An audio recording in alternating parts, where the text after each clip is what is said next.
ഇതൊരു BS3 diesel engine ആയിരുന്നു Ashok ലേലാൻഡിന്റെ H സീരീസിൽ വരുന്നത്. ഇതിനെ ഇപ്പം പൂർണ്ണമായിട്ട് CNG കൺവേർട്ട് ചെയ്തിട്ടുണ്ട്. നമുക്ക് ഇതിന്റെ ഒരു എഞ്ചിന്റെ സൗണ്ട് ഒന്ന് കേൾക്കാം.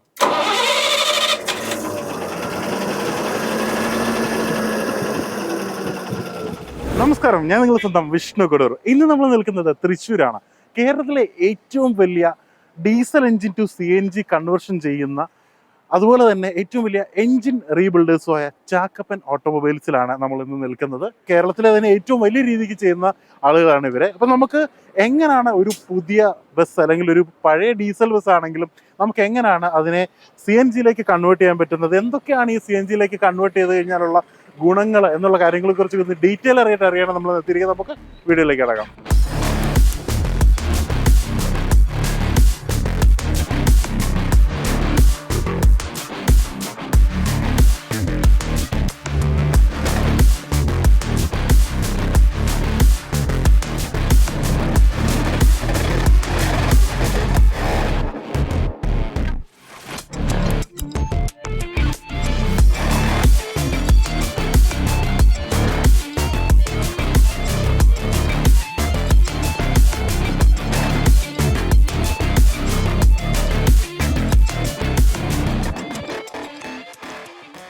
ഇപ്പോൾ നമ്മുടെ ചാക്കപ്പൻ ഓട്ടോമൊബൈൽസിന്റെ ഓണർ നമ്മുടെ ബാബുച്ചേട്ടനുണ്ട് ഇവിടെ. ബാബുച്ചേട്ടാ നമസ്കാരം. ഇപ്പം എത്ര നാളെ നമ്മുടെ ഈ ഒരു പ്രസ്ഥാനം സ്റ്റാർട്ട് ചെയ്തിട്ട്? വർക്ക്ഷോപ്പ് സ്റ്റാർട്ട് ചെയ്തിട്ട് ഒരു 40 വർഷത്തായി ഇവിടെ. പക്ഷേ ഇത് ഒരു 80 കൊല്ലം പഴക്കമുള്ള സ്ഥാപനം. എന്റെ ഫാദറായിട്ട് തുടങ്ങിയിട്ടുള്ള. Okay okay okay okay. അത് നഗരത്തിനകത്തായിരുന്നു. അവിടെ ട്രാഫിക് വല്ലാണ്ട് പ്രോബ്ലം ആയപ്പോ ഞങ്ങൾ ഇങ്ങോട്ട് മാറി. ഇവിടെ വന്നിട്ട് 40 കൊല്ലമായി. ഓക്കെ. ഈ ആദ്യ സമയത്ത് സ്റ്റാർട്ട് ചെയ്ത സമയത്ത് എന്തൊക്കെയായിരുന്നു നമ്മുടെ പ്രധാന പരിപാടികൾ? അന്ന് വണ്ടിയുടെ എല്ലാ പണികളും ചെയ്തു. എഞ്ചിൻ, ഗിയർ ബോക്സ്, ഹൗസിങ്, എല്ലാ വർക്കുകളും ചെയ്തിരുന്നു. ഓക്കെ. പിന്നെ തിരക്ക് വന്നപ്പോ മറ്റുള്ള പണികളൊക്കെ മാറി എഞ്ചിനിലേക്ക് മാത്രം കോൺസെൻട്രേറ്റ്. അതായത് എഞ്ചിൻ റീബിൽഡിംഗിന് മാത്രം കോൺസെൻട്രേറ്റ്. ഇപ്പൊ ഇവിടെ വർക്ക്ഷോപ്പ് തുടങ്ങിയിട്ട് എത്ര നാളായി? 40 വർഷത്തോളം. ശരി. ഇപ്പൊ നമ്മൾ നിലവിൽ ഇപ്പൊ അശോക് ലേലാൻഡിന്റെ സർവീസ് സെന്റർ ആണ്. ഓക്കെ, ശരി ശരി. അപ്പൊ അതിന്റെ കൂട്ടത്തിലാണ് നമ്മൾ CNG ചെയ്യുന്നത്. എഞ്ചിൻ റീബിൽഡ് ചെയ്യുന്ന പരിപാടി നമ്മൾ ഓൾമോസ്റ്റ് ഒരു 10-40 വർഷം ചെയ്തുകൊണ്ടിരിക്കുന്നത്. അവിടുന്ന് എങ്ങനെയാണ് ഈ CNG എത്തിയത്? ഈ 2019 തുടക്കത്തിലാണ് CNG ഒരു വന്നത്. അത് സ്റ്റാർട്ടിങ് തുടങ്ങിയത് ഡൽഹി ബേസ്ഡുള്ള കമ്പനികളാണ് ഇവിടെ വന്ന് കേരളത്തിൽ വന്ന് CNG തുടങ്ങിയത്. ഞാനൊന്ന് വെയിറ്റ് ചെയ്തു, ഇത് എത്ര കാലം പോകുമെന്ന് അപ്പൊ തന്നെ അവസാനിക്കും.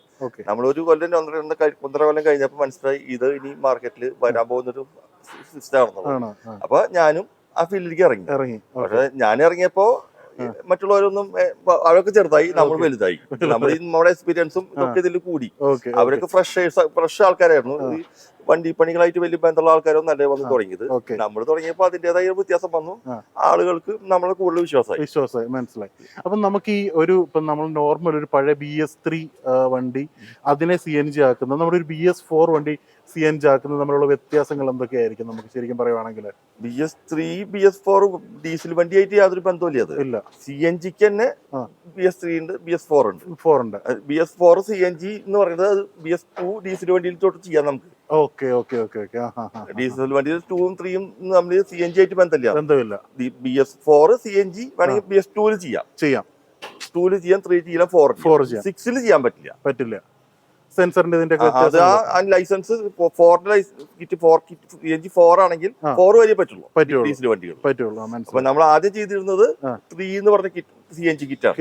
സ്റ്റാർട്ടിങ് 19 ചെയ്തെന്ന് പറഞ്ഞു. അത് 3 ആയിരുന്നു. അത് ഒരു 20 കൊല്ലം പഴക്കമുള്ള ഒരു LPG തന്നെ ഒരു CNG വെർഷൻ എന്ന് പറയാൻ പറ്റുള്ളൂ. അത് പഴക്കമുള്ള സിസ്റ്റമാണ്. ഇപ്പോഴാണ് യൂറോ 4 ശരിക്കുള്ള ഒരു എല്ലാം പരിഹരിച്ചുകൊണ്ട് വന്നിട്ടുള്ളത്. മനസ്സിലായി. നമുക്കൊന്ന് കണ്ടാൽ എന്തൊക്കെ കാര്യങ്ങളാണ് ഓരോന്ന് സ്റ്റെപ്പ് ബൈ സ്റ്റെപ്പ് ആയിട്ട് CNG കൺവേർട്ട് ചെയ്യുന്നതിനുള്ള. ശരിക്കും പറഞ്ഞാൽ ഇതൊരു BS3 എഞ്ചിൻ അല്ലേ? അതെ, ഡീസൽ BS3 എഞ്ചിനാണ്. അപ്പൊ ഈ BS3 എഞ്ചിനെ എന്തൊക്കെ മാറ്റങ്ങൾ വരുത്തിയാണ് CNG ആക്കുന്നത്? ഇത് ഗ്യാസ് റെഡ്യൂസർ എന്ന് പറയും. 8 ടാങ്ക് ചേസിനകത്ത് പിടിപ്പിച്ചിട്ടുണ്ട്. ആ ടാങ്കിലൊക്കെ 200 kg പ്രഷറിലാണ് ഗ്യാസ് ആണ്. കമ്പൾസർ നേരത്തെ ഗ്യാസ് എന്ന് പറഞ്ഞത് പ്രഷറാണ്. 200 kg പ്രഷറാണ് ആ സിലിണ്ടറിലുള്ളത്. അത് നമുക്ക് നമ്മുടെ ആവശ്യത്തിലേക്ക് വരുമ്പോൾ ഒരു 5 kg ആവശ്യമുള്ളൂ. അപ്പൊ അത് റെഡ്യൂസ് ചെയ്യാനുള്ള ഒരു റെഡ്യൂസറാണ് അത്. ഇവിടെ വരെ 200 kg വരും. ഇവിടെ നിന്ന് ഇങ്ങോട്ട് വരുമ്പോ അത് 5 kg ആയിട്ടുമ്പോ. അത് കഴിഞ്ഞിട്ട് പിന്നെ ഇതൊക്കെ കോയിലുകളാണ്.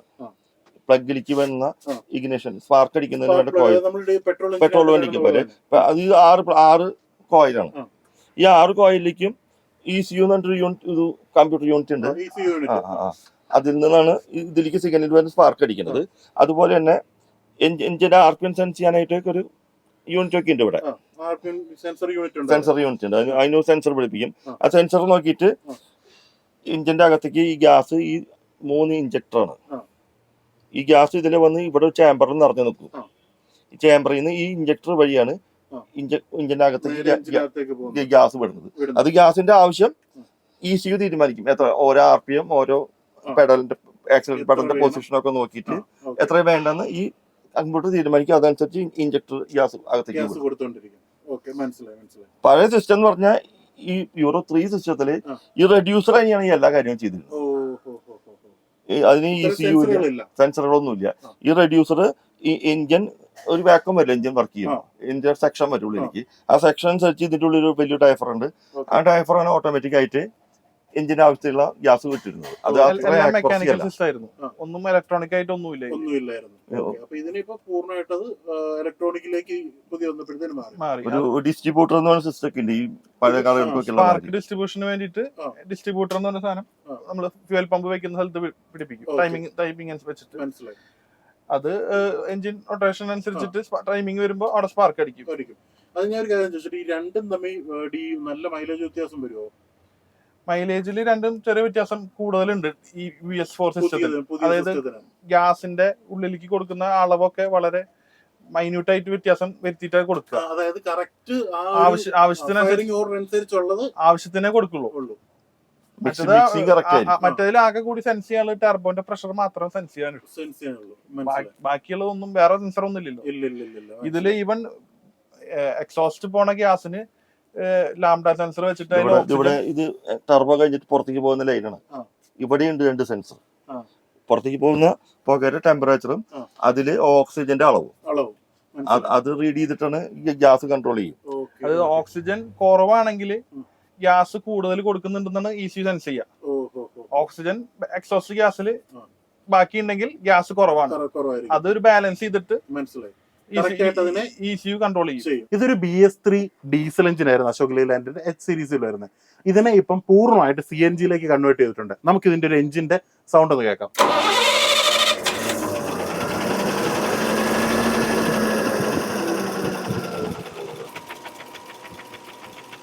CNG കൺവേർട്ട് ചെയ്ത് കഴിഞ്ഞപ്പോഴത്തേന് എത്രത്തോളമാണ് അതിന്റെ സൗണ്ട് കുറഞ്ഞ് വളരെ സ്മൂത്ത് ആയെന്നുള്ളത് കാണാം.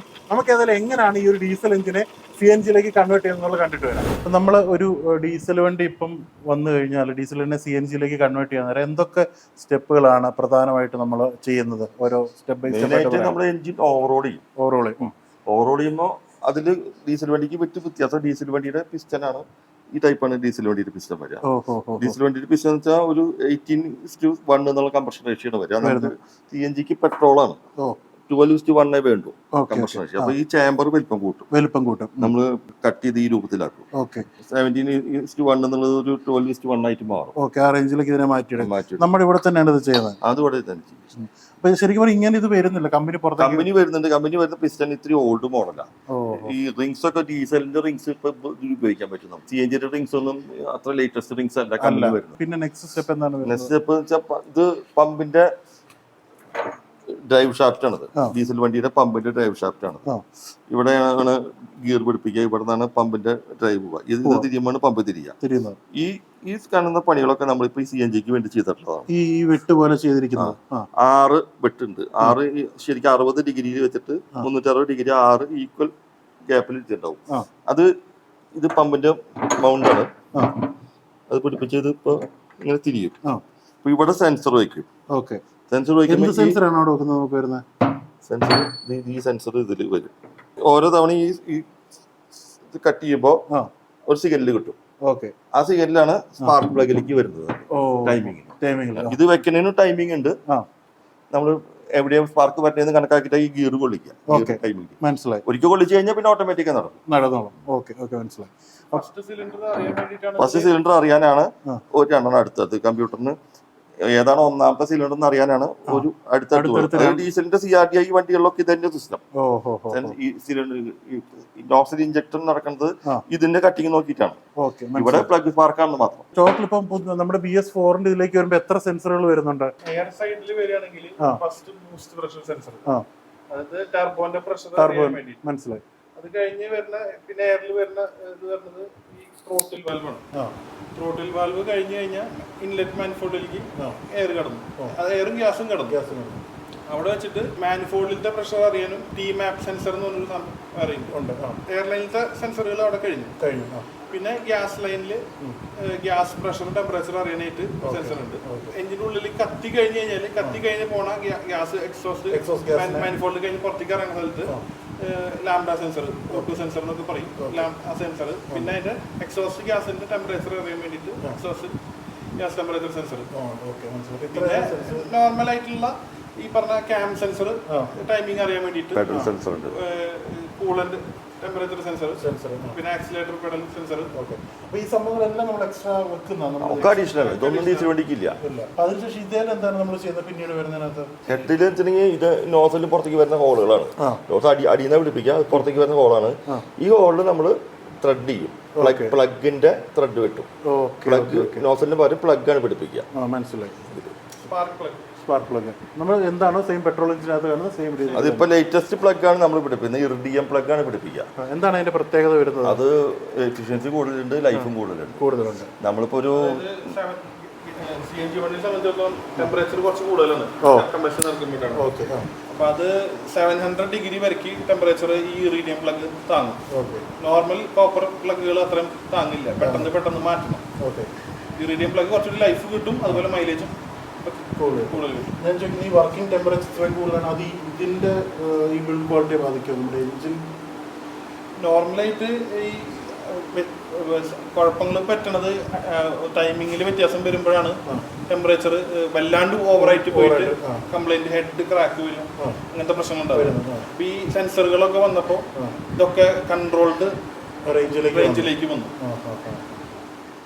ഇത് സേഫ്റ്റി ഫീച്ചേഴ്സ് ഉണ്ട് തന്നെ. 95 വന്നാൽ ഇഞ്ചിൻ ഓഫ് ആവും.